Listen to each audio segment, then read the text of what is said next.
Në qytetin e Maliqit vjen edicioni i 5 i kolonisë së piktorëve, një aktivitet që mbledh artistë nga e gjithë Shqipëria për të sjellë në telajo bukuritë e kësaj zone të pasur me natyrë, dritë dhe ngjyra. Gjatë ditëve në vijim, piktorët do të punojnë në ambiente të hapura, duke u frymëzuar nga peizazhet karakteristike të fushës së Maliqit dhe fshatrave përreth. Kolonia synon të kthehet në një traditë të përvitshme që promovon artin dhe turizmin kulturor, duke vendosur Maliqin në hartën e ngjarjeve të rëndësishme artistike kombëtare. Do t'i kemi në zonën e pyllit fazanëve, që ai i jep mundësi që piktorët të hedhin koloritet e tyre të vjeshtës në telajo.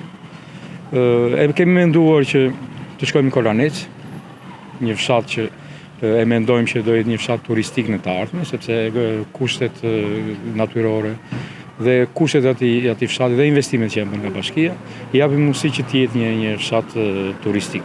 Njëkohësisht do jemi në grykën e Devollit, deri në Lozan, ku koloriti i vjeshtës është i shpërthyer tashmë.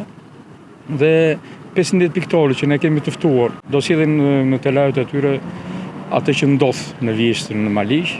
Tomori ka bërë të ditur se vitin e ardhshëm, me rastin e hapjes së Pallatit të Ri të Kulturës, do të çelet një ekspozitë e veçantë me pikturat e realizuara gjatë kolonive ndër vite, si një retrospektiv që do të pasqyrojë jo vetëm zhvillimin artistik, por dhe bukurinë dhe transformimin e qytetit nëpërmjet syrit të piktorëve.